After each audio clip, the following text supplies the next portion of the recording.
আসসালামু আলাইকুম, আপনাদের সবাইকে স্বাগতম জিওপয়েন্টে। বন্ধুরা, আজকের বৈশ্বিক রাজনীতির মঞ্চে এমন কিছু নাটকীয় পরিবর্তন ঘটছে যা পুরো পৃথিবীর ক্ষমতা বন্টনের সমীকরণকে চিরতরে বদলে দিতে পারে।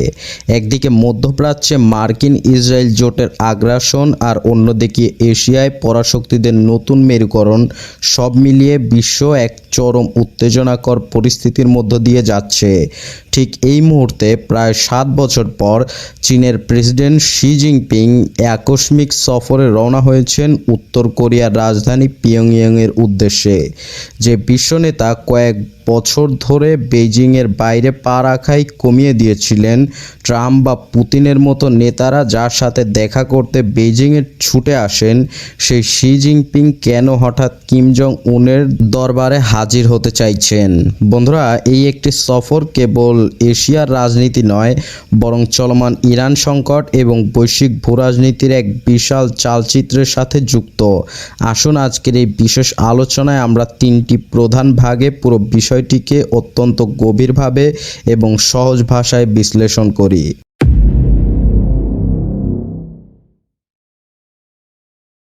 বন্ধুরা, চীনের প্রেসিডেন্ট শি জিনপিংয়ের এই উত্তর কোরিয়া সফরকে আন্তর্জাতিক বিশ্লেষকরা অত্যন্ত চমকপ্রদ এবং তাৎপর্যপূর্ণ হিসেবে দেখছেন। সাধারণত এটা মনে হতে পারে এটি দুই বন্ধু দেশের নিয়মিত দ্বিপাক্ষিক বৈঠক, কিন্তু এর গভীরতা অনেক বেশি। উত্তর কোরিয়ার মোট বাণিজ্যের প্রায় 95% নির্ভর করে চীনের উপর। সেই হিসাবে বেইজিং সবসময় এই সম্পর্কের বড় ভাই বা সিনিয়র পার্টনার। কিন্তু 2022 সালে ইউক্রেন যুদ্ধ শুরু হওয়ার পর থেকে এই সমীকরণটি দ্রুত বদলাতে শুরু করেছে।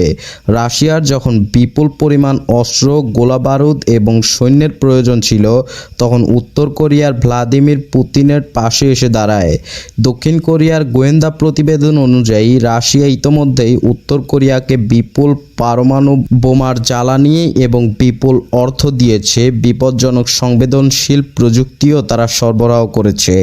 বন্ধুরা, এখানেই চীনের মূল দুশ্চিন্তাটা লুকিয়ে আছে। বেইজিং কখনোই চায় না উত্তর কোরিয়ার উপর রাশিয়ার প্রভাব এতটাই বেড়ে যাক যে পিয়ংইয়ং বা উত্তর কোরিয়া হাতছাড়া হয়ে যাক চীনের কাছ থেকে। একই সাথে কিম জং উন যদি রাশিয়ার কাছ থেকে উন্নত পারমাণবিক এবং এআই গাইডেড ক্রুজ মিসাইলের প্রযুক্তি পেয়ে সামরিকভাবে অতিরিক্ত শক্তিশালী হয়ে ওঠে, তবে তা এই অঞ্চলের শক্তির ভারসাম্য নষ্ট করে দেবে। উত্তর কোরিয়া ইতোমধ্যেই পরমাণু শক্তি বৃদ্ধির জন্য নতুন ফ্যাক্টরি চালু করেছে, যা চীনের জন্য একাধারে অস্থিরতার এবং অস্বস্তির কারণ। শি জিনপিং তাই নিজেই পিয়ংইয়ংয়ে ছুটে গেছেন কিম জং উনকে অর্থনৈতিক বড় অঙ্কের প্রণোদনার টোপ দিতে, যাতে উত্তর কোরিয়া পুরোপুরি মস্কোর দিকে ঝুঁকে না পড়ে। চীন এখানে নিজের ভূরাজনৈতিক নিয়ন্ত্রণ পুনরুত্থান করতে চাইছে, যা এশিয়ার শান্তি বজায় রাখার জন্য তাদের নিজেদের স্বার্থেই জরুরি।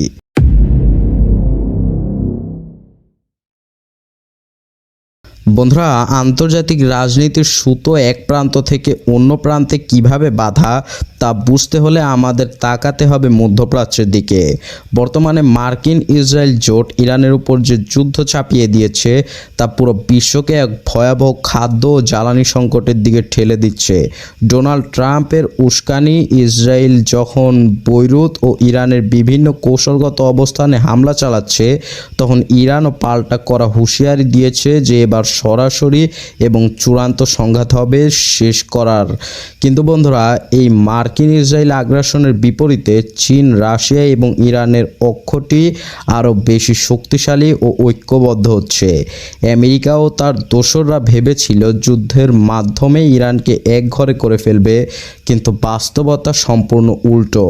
বন্ধুরা, চীন ও রাশিয়া অত্যন্ত চতুরতার সাথে ইরানকে পেছনে থেকে কূটনৈতিক ও অর্থনৈতিক ব্যাকআপ দিয়ে যাচ্ছে, কারণ তারা জানে ইরান যদি এই যুদ্ধে দুর্বল হয়ে পড়ে, তবে মধ্যপ্রাচ্যে আমেরিকার একক আধিপত্য তৈরি হবে, যা বেইজিং বা মস্কো কেউই হতে দিতে চায় না।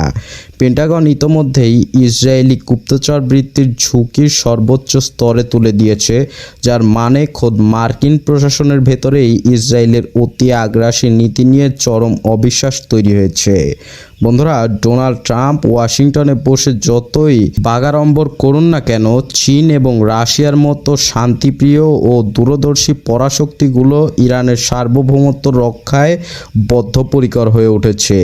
শি জিনপিংয়ের এই উত্তর কোরিয়া সফরের পেছনেও একটি পরিচ্ছন্ন বার্তা রয়েছে।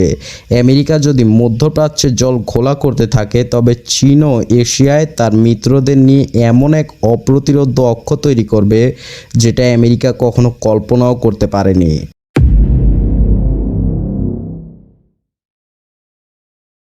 বন্ধুরা, আলোচনার এই শেষ অংশে আমাদের বুঝতে হবে কেন দক্ষিণ কোরিয়া এবং জাপান এই মুহূর্তে চীনের জন্য বড় মাথা ব্যথার কারণ হয়ে দাঁড়িয়েছে।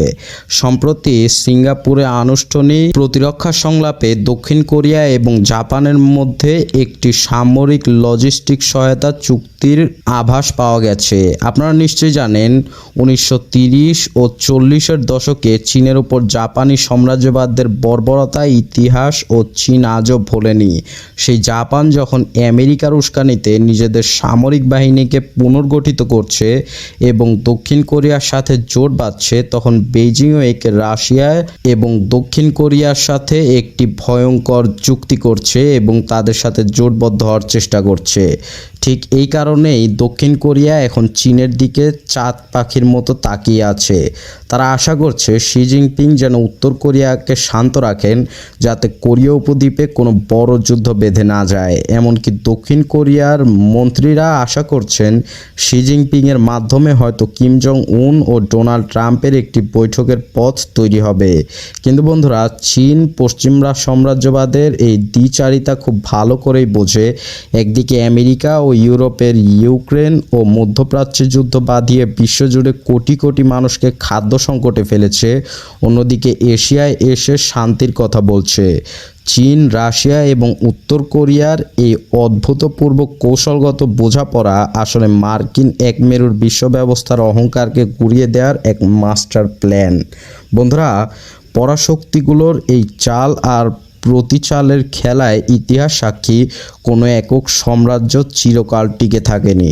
আজ ওয়াশিংটন, তেল আবিব আর ব্রাসেলস মিলে যে আগ্রাসনের জাল বুনছে, বেইজিং, মস্কো আর তেহরানের প্রতিরোধ কি পারবে সেই জাল বিচ্ছিন্ন করতে এবং নতুন একটি বহুমুখীকরণ ভিত্তিক বিশ্ব ব্যবস্থা তৈরি করতে, নাকি এই ক্ষমতার লড়াই মানব সভ্যতাকে আরও এক মহাবিপর্যয়ের দিকে ঠেলে দেবে? আপনারাই বলুন। আল্লাহ হাফেজ।